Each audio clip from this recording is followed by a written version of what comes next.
What's going on, guys? Welcome back to the Business Breakthrough. Awesome special business breakthrough today with my good friend Dylan from Chameleon Decor. It's been a year. 1 year ago, Dylan came to me on a business breakthrough. It was one of the first ones I've ever done, maybe even a little over a year. And the change was incredible. This business breakthrough was about refining his new system. This guy is on top, and I see him on his way to a multi-million-dollar company. So it's always great to get some feedback. Sometimes my advice is crazy, and sometimes it actually works. So this time it worked.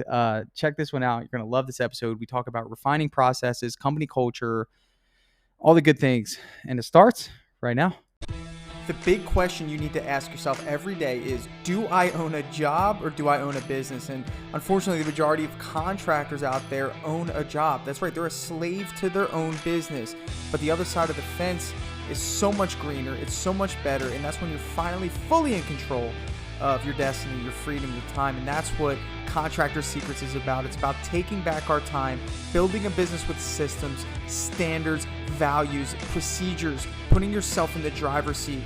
And that's what it's about. So I'm excited. I'm happy to have you here. Let's dive into the Contractor Secrets podcast. What is going on, everyone? I'm here with Dylan Sawyer. The last time I spoke with him on one of these was one of my first business breakthroughs. If you scroll back for a half an hour on my Instagram, you probably see a snippet of it. He is with Chameleon Decor. Now, let me do a quick recap. I didn't even have to watch it to listen. I just remember the story. You were taking all sorts of jobs. I think it was you and your dad. Was it you and your dad working together? Yep. And you guys were taking all sorts of jobs, and it was getting kind of crazy. And one of the things we discussed was niching down, just not only for your business, but just for your sanity, getting some cash flow. I know at that point there were some cash flow issues going on.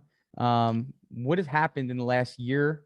And tell me a little bit about some of the changes. Maybe you didn't change anything. Maybe you just refined what was working. What happened? Yeah, so we were taking on pretty much remodels of bathrooms, a lot of tile work, flooring, all aspects of painting. And to be completely honest with you, I thought I could just refine it and keep everything for a little while. So completely honestly, didn't take your advice, which kicked us in the butt. Kicked us in the butt hard with a couple of jobs, and then we decided to fully make the change to just painting. So we're Chameleon Decor Painting now. Nice. Interior painting, exterior painting, and Tell me how that like helped. Where was the epiphany moment where you were like, okay, I see what that guy was talking about? When I was working late, trying to finish this big bathroom, and knowing I can do the work, but it's like this is not what I want to be a business owner for. Like, tell me about the other side when you committed to the painting.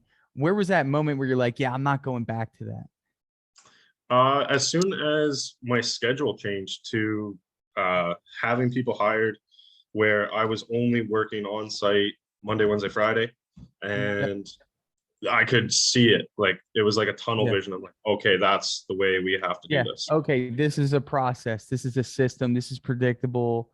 All those things. That's awesome, man. That's awesome. So you got a couple guys now?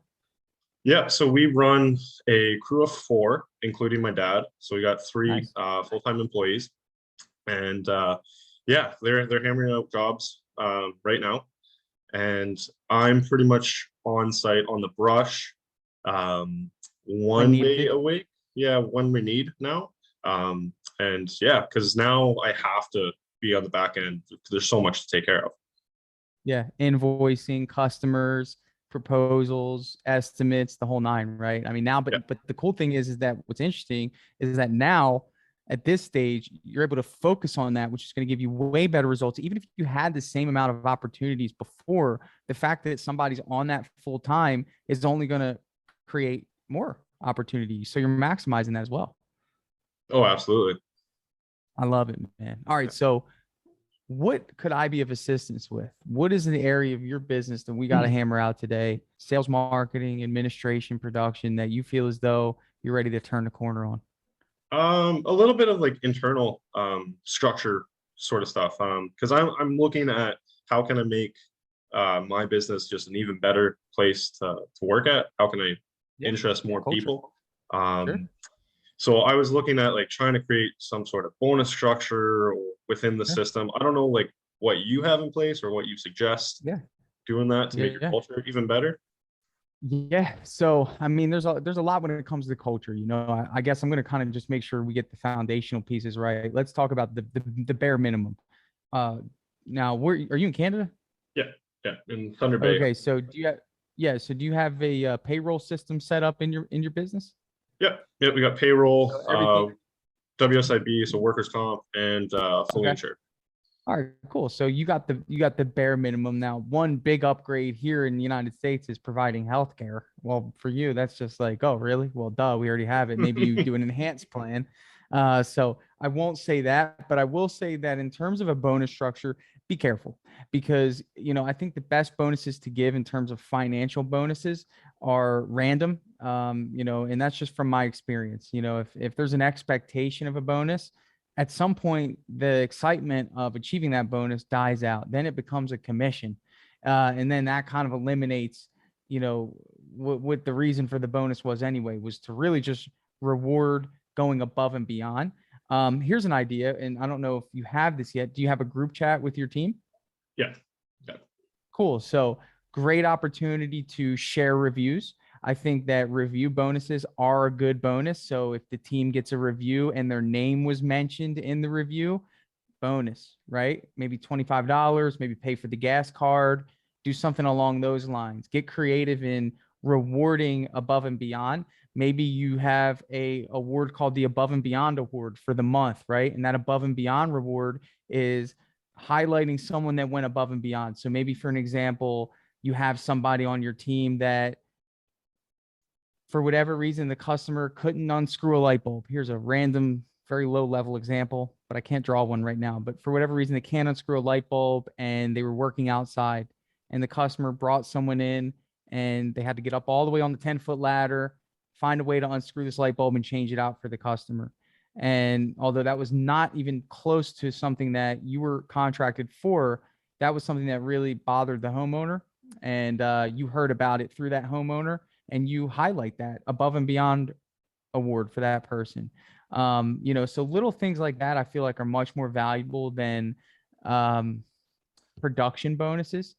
I don't think that you need production bonuses in a residential market. I think that most of the time we have ample time and money on each job to suffice even extra time, that even if they finish early, I reward my guys. Even if they finish at 12 o'clock and I allotted the whole day for the job, they get paid for the whole day. I pay them through lunch. Is that something that you do or no? yeah. No, a lot of what you're saying are things that I'm doing. Definitely, Cool. yeah. Like pay out the full days. The rare chances that we met like have a week booked, but then we finish early and I don't have anything for a Friday. Yeah. Like pay out that Friday. Same day. Um, Yeah. yeah, So those, I mean, are the bare minimums in terms of culture.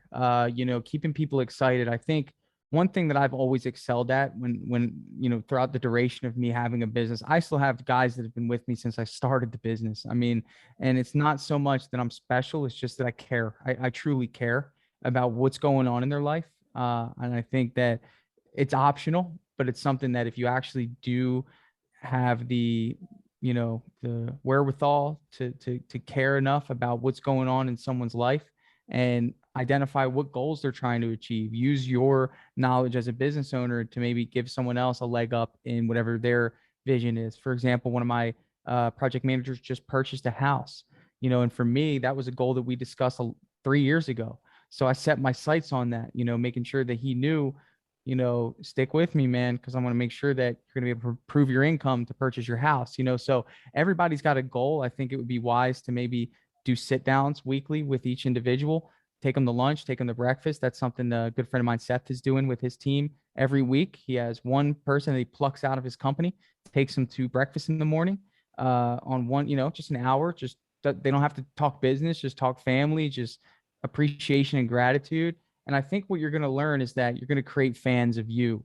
And that's important because it's a collective achievement in this business, not only just for rewarding the customer with a great job or the business, but it's also, you'll find that people would rather make you proud as a business owner because they know that you have their back. And in the same breath, they feel as though if they mess up, they know it's going to reflect negatively on you because nobody wants to hurt someone that cares about them, right? So if you genuinely care, like, and any of my guys, I'll just go up to the job site, stop what you're doing, come outside, sit with me, and let's have a chat. Let's see what's going on in your life. How's your family? How's everything going? Hey, do you like working here? What do you like about it? What don't you like about it? What do you think I could do better? And if you're bold enough to ask those questions in terms of a financial bonus to kind of instill culture, it's cool. But I think people value leadership a lot more than they do financial incentive. Awesome. Yeah, I like that a lot. Yeah. So in terms of that, I could go on and on. I just feel like, it's one of those things that be better than their last boss. Know what their love language is. It's a real thing. If you look that Yeah, up, love language outside of a romantic sense is what do people need to feel valued in their relationship? Some people want that financial reward. That's what makes them tick. Some people want gratitude. That's what makes them tick. Some people want random acts of kindness. In other words, hey man, I'm just grab you, take you to breakfast, man. Let's go to lunch today. And that's something that'll keep them good for a while because man, he took me to lunch. My old boss never did that, and I felt underappreciated. Allowing people to contribute their ideas to your company. Hey man, how do you feel like we could do better? A lot of employees in organizations feel that they don't have a voice. And that's frustrating because everybody has great ideas. And if they don't feel like they can be heard, they don't say them. So I'm shooting a lot of things out at yeah, you. I'm sure you're doing some, but these are just some things that I think of in terms of keeping people excited to work for me. absolutely. I think where I get caught sometimes is trying to like keep production always going and always in that mindset, and then I'll need to take that step back and, like you said, take someone aside, ask those bold questions a little bit more. Yeah, yeah. I mean, it's one of those things that production never stops, man. And if you don't actually make time for it, you'll never make time for it. It's just one of those things. I mean, if it's that hard, maybe a Saturday morning, would be ideal to pluck someone out and say, hey man, let's hit breakfast Saturday morning. And you'll be surprised at the response, team gatherings. But I think what you need to be doing is preparing for round two. One crew is great, but two crews is what allows you to expand. One crew is again in the painting business awesome, but when you have that dynamic of two crews and you build two teams, you should be focusing on right now in your team of four who the next leader is going to be. Do you feel like you have someone in your team of four right now who could lead the next crew? Um, yes and no, to that with specifically who I have. Because one girl, her name's Alicia. Okay. I can see her getting into that position. Oh, excuse me. However, she has some other goals of getting into real estate. So I've been trying to help her and a lot of time for her to learn that avenue. So I don't know if she's going to be with us for the long haul. So I think that it will probably come down to hiring, getting some more bodies in. How do you feel about your hiring process at this time? What have you been doing to acquire help? Have you had success? Or are you kind of shaky on it? What's the status of that? I got lucky in the beginning, getting like Brady, who's my right hand man, and but I did hire throughout the summer using your hiring card course, which was Okay. right application, phone interview, in-person interview, and then Yeah. the working interview. And so that did it was successful. I got a couple like part-timers for the summer. But to be completely honest with you, I haven't pushed it as much as I probably should. So I haven't hired in a while. Yeah, yeah. Here's the thing, man. It's always easy to hire when you need it, but it's always good to be able to draw on applicants when you need it as well. And I think the muscle that you have to build in terms of hiring is like, I think you've made a really good transition from technician. Now you're in a sales role, sort of marketing role. You also need to be HR and recruiting, man. And like that is a skill set as much as being a technician is as much as being a leader is, like what we're talking about, leadership and making people feel valued. And yeah, I get it, man. You're spread pretty thin. There's a lot of things you need to learn. But what you should be focusing on is growth because there's no greater thing that you can do in a business than give people opportunity to grow, right? So you said, well, what are some ways that I can keep people engaged, wanting them to move forward. Naturally, the people that you want in your business anyway are growth minded, like Alicia. They're people that want more out of their life. That's a good thing. Some business owners see it as a threat, so they prohibit growth. They keep the company small. They make people feel as though they can't leave. They hold money over their heads because they know that they can't grow themselves. So, in other words, they're intimidated by the growth or the idea of growth of another individual. So, for me personally, I truly believe that one of the greatest things you can do is spearhead the growth of your company in a sense that don't be afraid to fail. Create those opportunities of leadership. Alicia may not at this time see that there's a growth opportunity with you. And maybe you're feeling as though by default, she needs to go and do real estate. But if she knew that your plans of expansion included a salaried manager position that maybe entitled her to benefits beyond what she's getting, then maybe that would be a different conversation. It sounds like you value Alicia. Maybe she does a great job for your company, and it sucks that she's leaving and you want her to do great, but why not let her do great within your business? Mhm. Every one of my managers, all three of them, Lewis, Chris, and Shamel, all came in as entry level painters. Never, not one of them, has ever had management experience in their life. No one ever gave it to them. But I saw something in them and I created the opportunity and taught them how I wanted it done. And they're doing well. They're happy. They run my jobs. They're the reason I can sit here. So growing a manager within requires you to create the opportunity for that manager to grow. Beautiful. Because I will say one more thing with your dad on the job, everyone under him right now knows that there's no overtaking that position unless you create a new one. Right. Yeah. You know? Absolutely. Yeah, like the plan specifically for my dad, because he's getting older and obviously he's just kind of the mentor on site. But I want to get him specifically in like a shareholder position of the company. Well, who runs the job on site if he's quote unquote a So mentor? he's a mentor. That's his role, but he's obviously technician. And then Brady is actually the crew leader. So he's Okay. responsible of getting everything set up. I tell him what's going on. So He's he's interacting with the clients. ace. Pardon? So he's what I call the ace. He's the guy who he's your right hand guy. You reach out to him, hey, this is what needs to be done, and he just handles it. Yeah.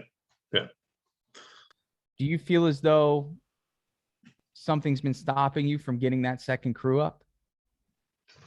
Yeah, I think it's fear, obviously, of because like just taking another leap, taking another risk. Right. Like absolutely, that's a limiting belief I think I have. Thinking that I might fail doing it.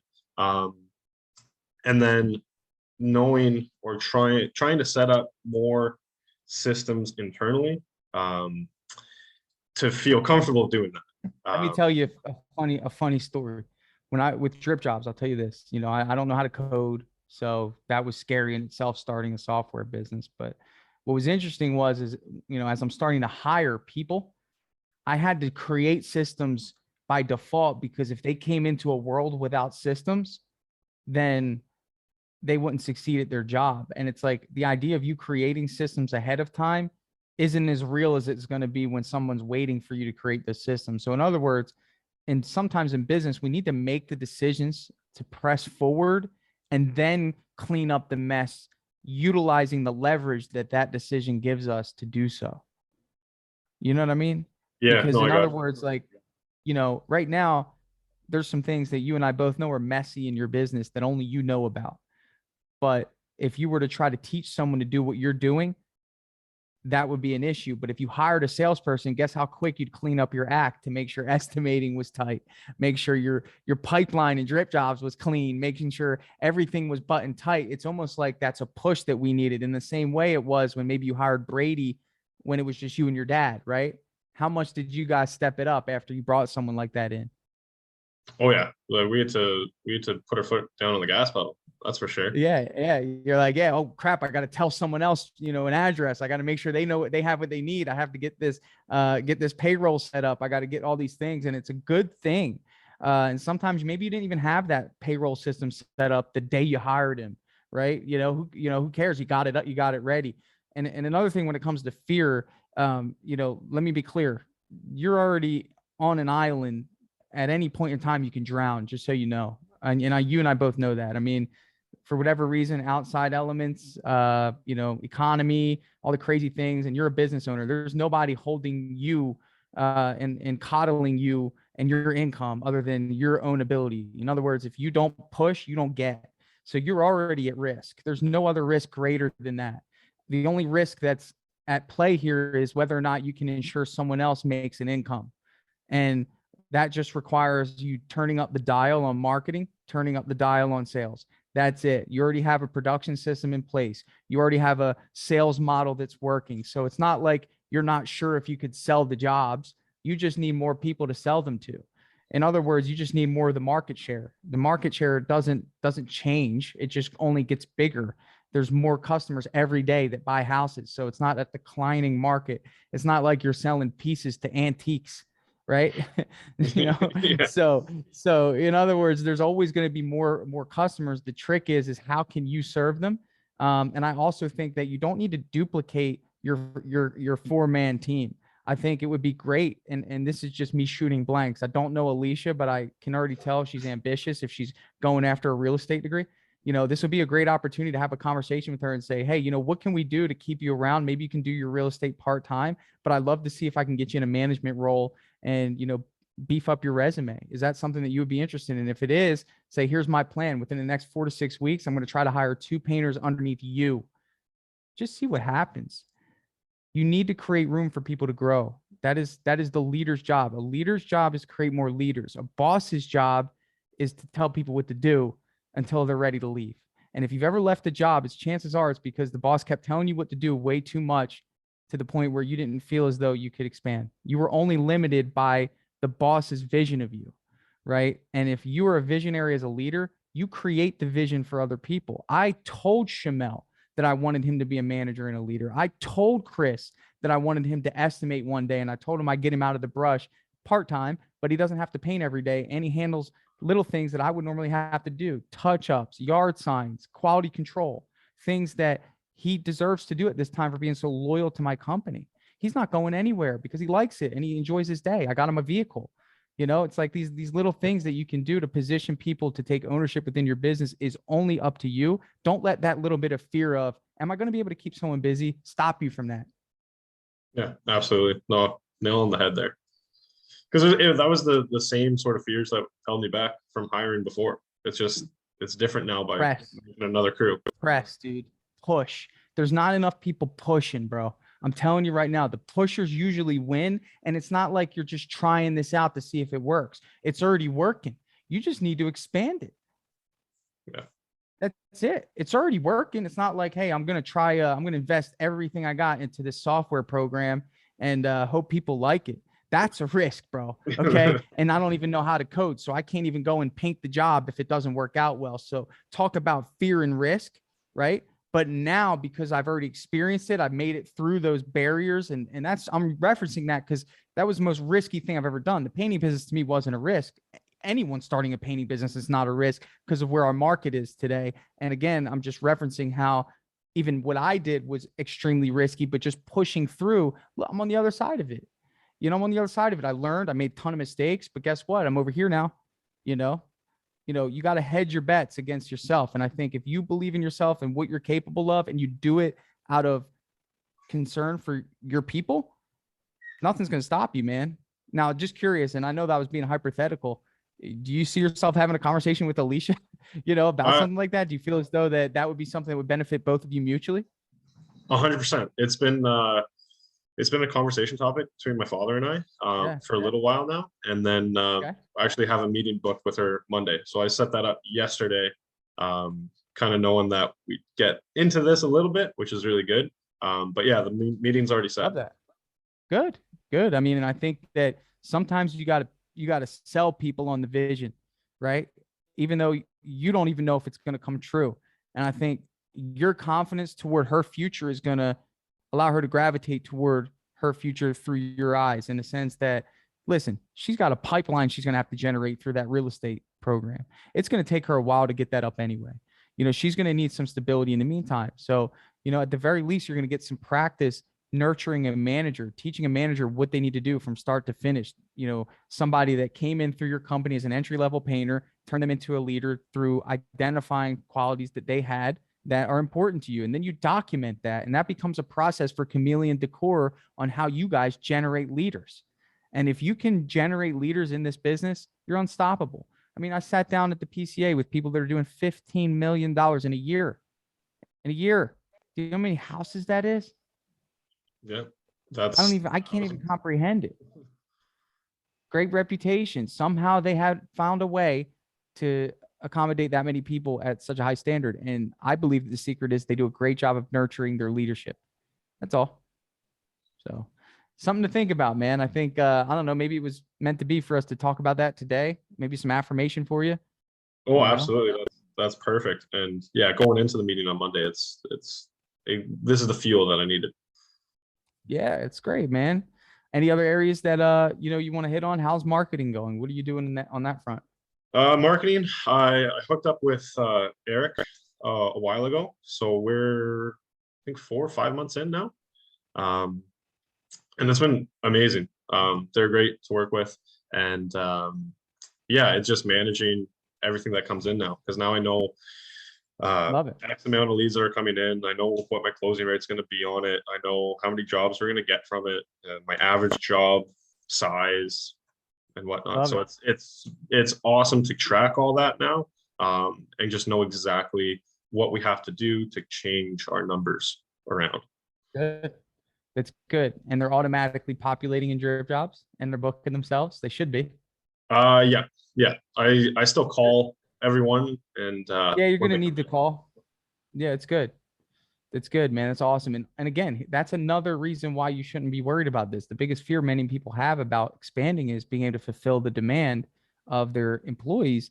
And you have a marketer on call where you can say, hey, turn this dial up for me a little bit, right? I'm getting ready to do this. Turn this dial up, and I mean that's the least of your worries. The only thing I think that you need to focus on is hiring. That's it, in. man. Is like getting people in your business and feeling confident that you're going to be able to keep them busy. And I think it would be wise to give dad a break, so he doesn't occupy a space on the job that's getting these jobs done so fast. In the early stages of your business, don't worry about finishing them so fast. You want practice, training, take your time. You want room for new people to be able to come in and, have work to do. Sometimes if you get them done too fast, maybe the new guy can't come in and on that job, and if you can give your dad a break in the meantime, that might be good, especially when you're transitioning to that second crew. It's going to be a lot of change there. So just something to think about. Yeah, well, how would you suggest? Because like I'm 9 weeks out on where I'm booking, 9, 10 weeks out. So there's a little bit of stress there, just trying to get everything wrapped I, up. I, I'll be honest, it's not a good thing. It's I really don't not. I like mean, it. it sounds good. Yeah. I I know don't you like don't. it. Like Yeah, it's not because good. I Your lose. customers certainly don't like it. No, and there's been numerous jobs that I've lost because of timelines, and there's like no way I could even change There's around my no other schedule. better indication to you that it's time to expand other than what you just told me. There's no other bet. There's no fear here. You already have the work. You already have the marketing. You got a great software, Dripjobs.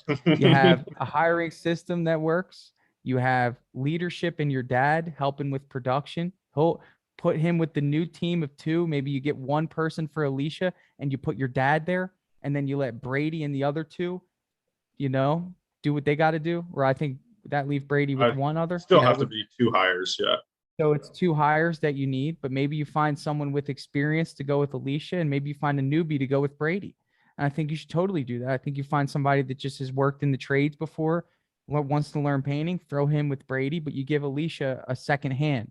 And that's how you got to really balance the dynamic of the skill sets as well when doing this. For me, I had somebody that had to let go that had a strong hand when it came to painting, and I didn't go ahead and replace that person with a newbie. I knew what I was looking for.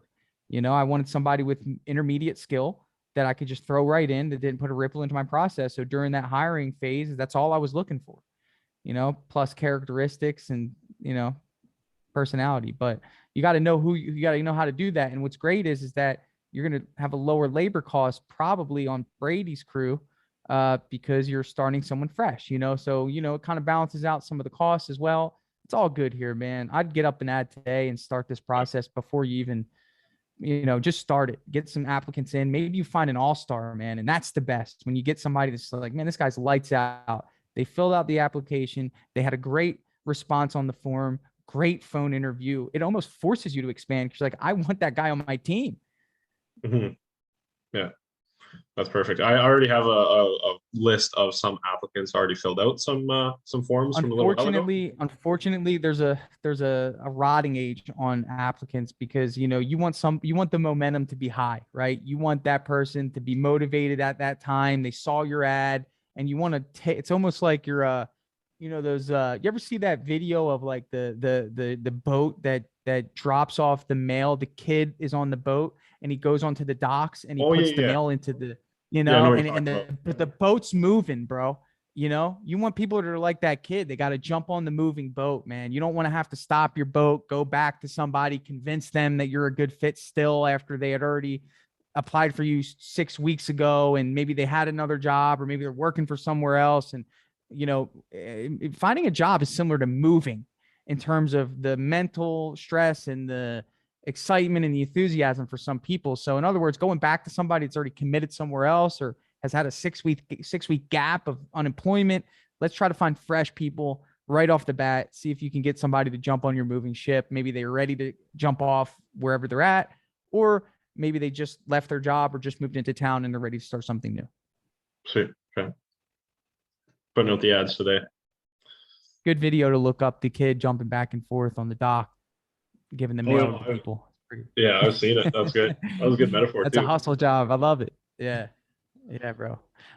So you're covered on marketing. How's sales going on your end? Sales is pretty good. My closing rate is around 50% right now, Good. which is okay. You're pricing well. Pardon? I said you're pricing well, if that's the case.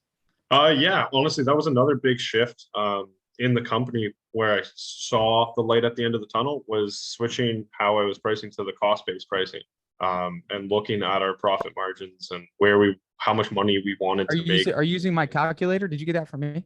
I'm actually not using your calculator. I created something myself on Google Cool. Sheets, Yeah.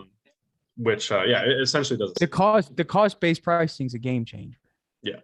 Oh yeah. Just look at it's the easiest thing you can ever do. You just look at your costs, multiply it by 2, and start there. Yeah. Yeah. And then I made a really nice job costing sheet too. Nice.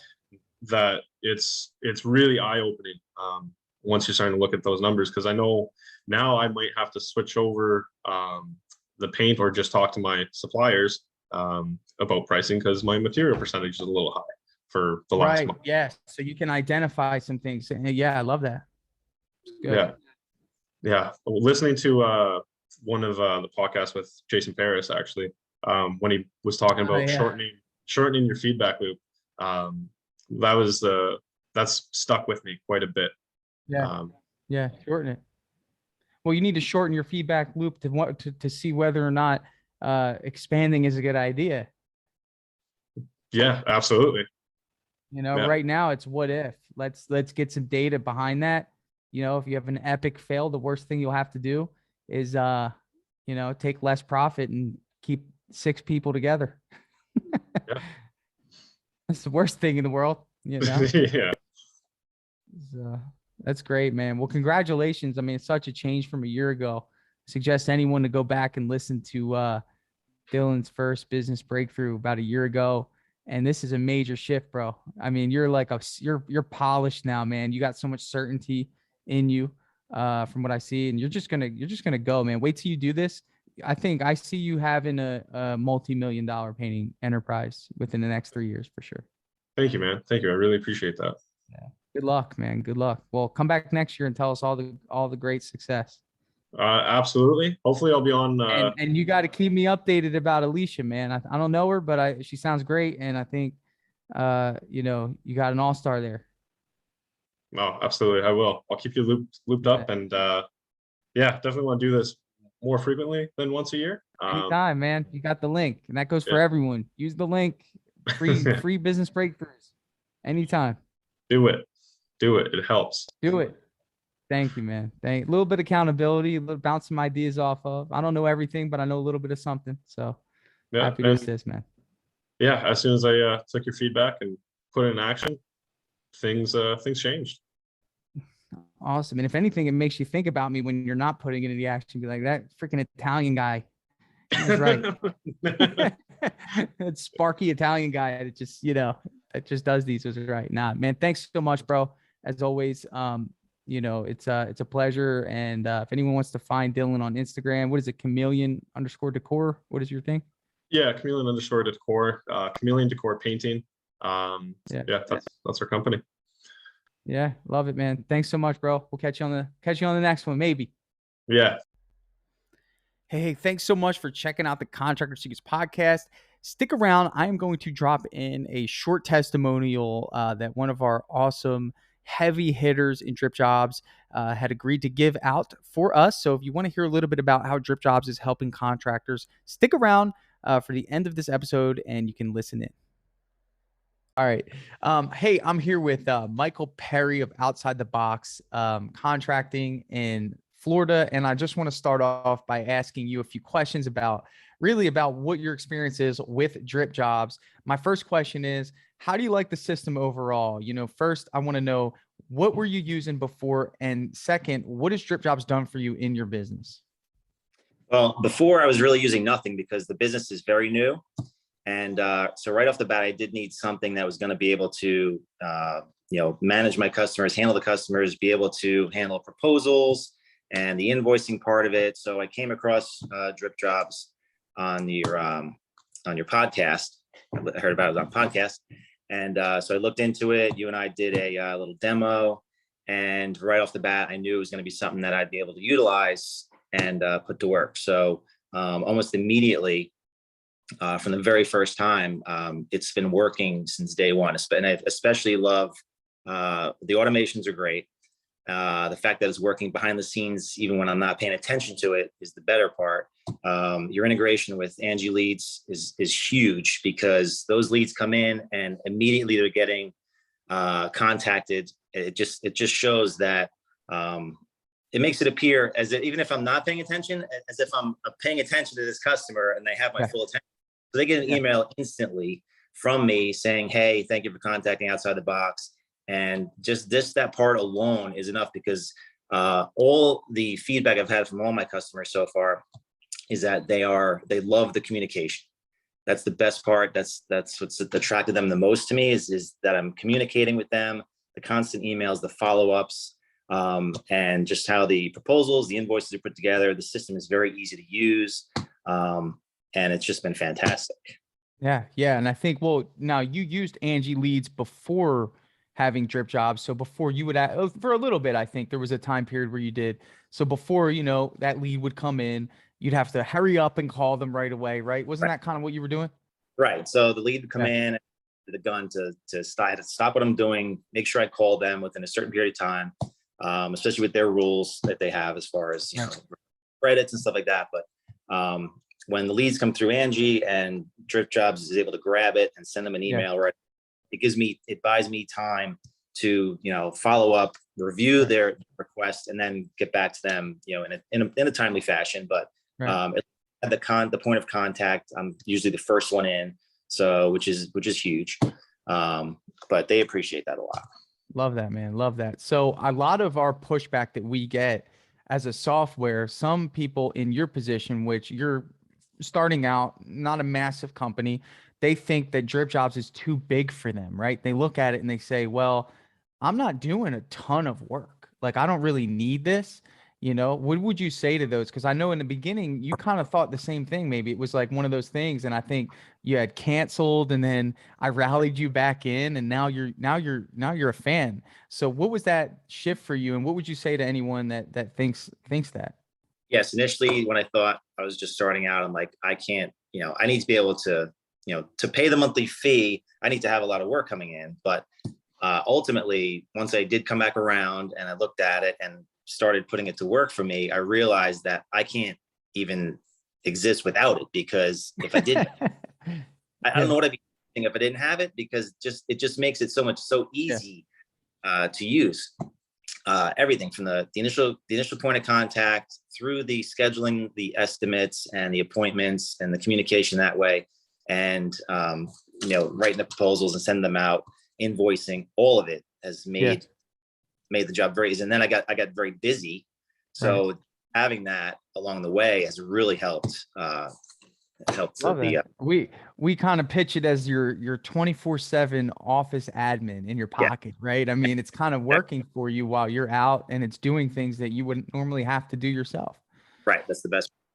Yeah, man. So in terms of customer service and support setup, we make it a point to try to be there for you if you need anything. Have you found that we've been successful at that as a company? Yeah, you've always gotten back almost immediately, sometimes even late at night, which is surprising. But I know you all have lives, but even late at night, if I'm in the middle of a problem on a proposal and you jump right back on there and help me out. Yeah. What's interesting is, me as a contractor, sometimes I know what that's like, just from my experience with other software. I'm in the middle of a proposal. I need to get this thing out, so we just know how important it is, and we're committed to that.